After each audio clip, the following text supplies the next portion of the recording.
Go, here is another update has come down, and the update is for very controversial.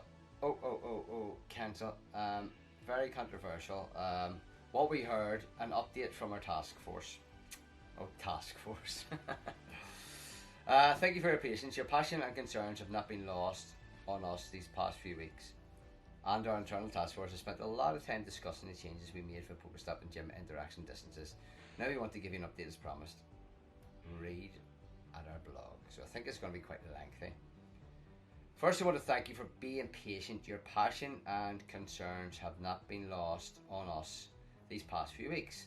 And our internal task force has been spent a lot of time discussing the changes we made to Pokestop and gym interaction distances. Now we want to give you an update as promised.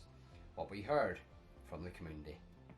Pokestops and gyms are one way to try to nudge trainers to get outside and discover new places, walk an extra K or two and meet others.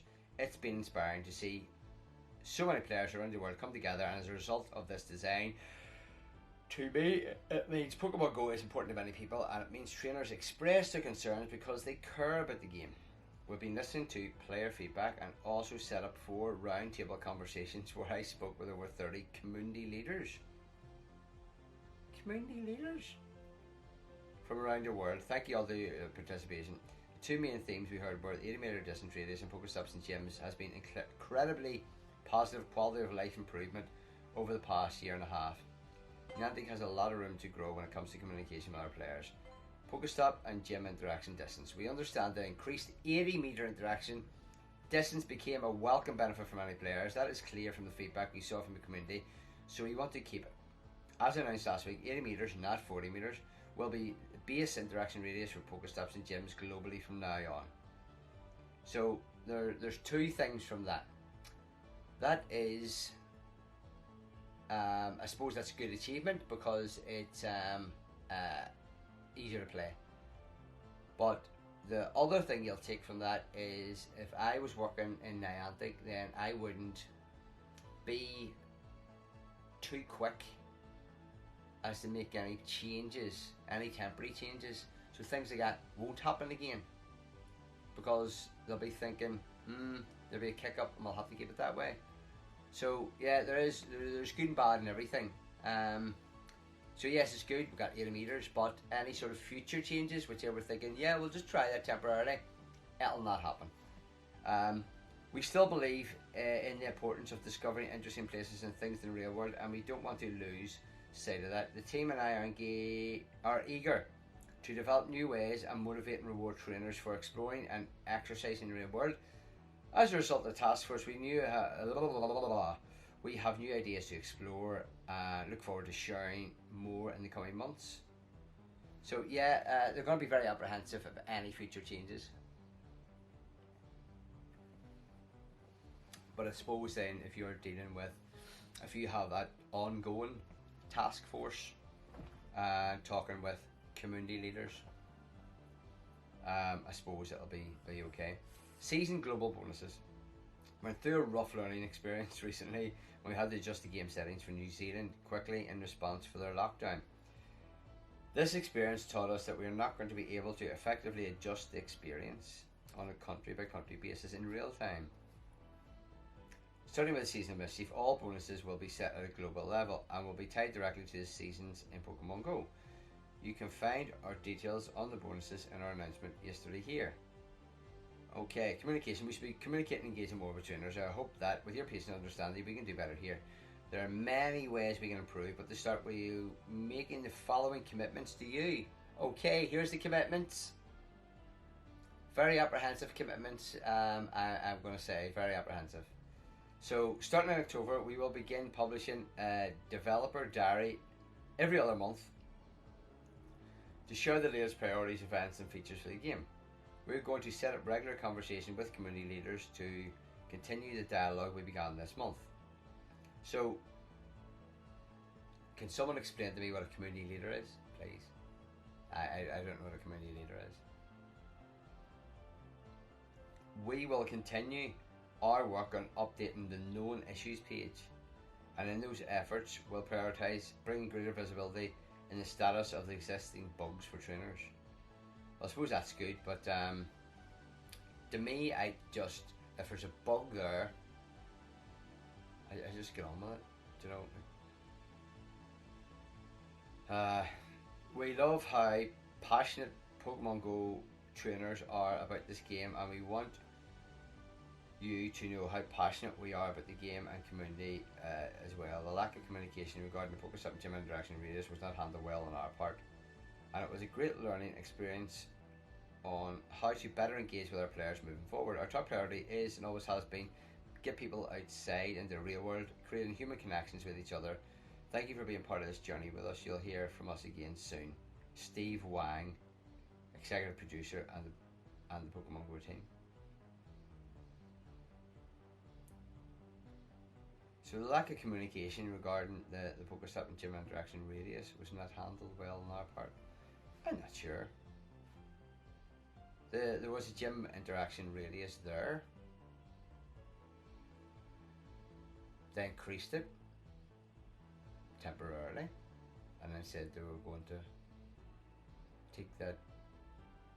They were going to decrease it. I don't think you can be more clear. To me, that was definitely communicated. So if you say, then we're just going back to the way it was. I'm not sure. Somebody help me out here. Tell me what wasn't communicated right. But yeah, there's passionate Pokemon Go trainers, but there's also having an argument. What's the word I'm looking for? Is it plausible? Do you know? I remember having a discussion, we'll call it, with other Pokemon Go players because the topic was spoofing, and I've said it before, it was spoofing. So I was an example in I was having I stopped to help do a raid, right? So the people that was there didn't have enough players without me there to do it. Yeah? So say it took 5 to do this and there was 4 of them. So it was 5. So they said, we're in a city centre, and they says, right, here's the private code. And I was like, no, we'll just keep it open because if people want to go by, they can join. No, we'll have to keep the spoofers out. And I was like, what? What difference does it make if we're doing this and spoofer joins? Do you know, we're stopping other people going by, playing, and it was all guys. And they said, no, it's not fair. They're sitting at home and, you know, having to do the raid. And I was like, but it makes no difference to you. It makes zero difference to you. Absolutely none. If the spoofer's sitting at home and does that, you're still doing the raid. They're cheating, so to speak, and doing the raid. It makes no difference to you whether they're doing that or not. But my issue was that if people walk by, they won't be able to join the raid. So they said, oh, but they'll come over and ask us, do you know, can we join? And I says, look, there's a girl over there who is on her phone, and there's a chance that she's playing and wanting to do this raid. But I says, there's no way, if this is private, there's no way, she's probably waiting till we go in here and then going to join. Well, she can come over and ask. I was like, she's not going to come over to a group of 5 fellas standing arguing, and she's going to walk over and go, excuse me, can I join you? That's not going to happen. So I says, no, we'll just leave it open. And if people like that want to go by, it could be someone just go by and off chance go, oh, there's 6 people doing that, I'm going to jump in. That's what happens. That's how you play the game. It's meant to be a social thing. So they were like, no. And I says, right, okay, I'm out. I'm not doing it. And they were like, oh, but we need you to do it. We can't do it. I says, well, just leave it open. I'm not going to do it unless you leave it open. I'm not doing a private code. So they left it open on a private code. So WhatsApp. I was talking on a WhatsApp Pokemon group later, and somebody must be talking about that, you see. And I think come up then again about spoofers, and I says everybody cheats in their own way. I says you're all on here and saying about spoofers this and spoofers that, and I says, well, you're cheating. What do you mean we're cheating? No, we're not cheating. I says, look, see your avatar, your wee thing here, your what do you call it? Let me see. You go into your avatar there. So I have just that written PvP 98.9, right? So they have that wee thing where you see the 15 circle, 14 circle, 13 circle. Do you know, that's copied from a third party website. So it's like, you've used that from a third party website.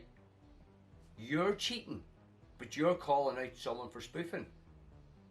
But I says, I'm not calling it anyone. I'm not calling it anyone. People can do what they want. It has zero effect on me. Absolutely nothing on me. Nothing at all.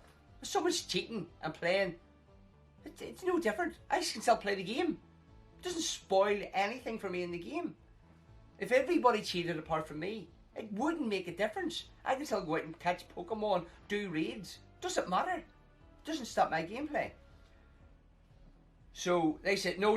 And I says, no, it clearly says that you are, no third party apps are allowed. And they says, this is what they said, I still can't get over it. You, says, we're not cheating, we're just breaking terms of service.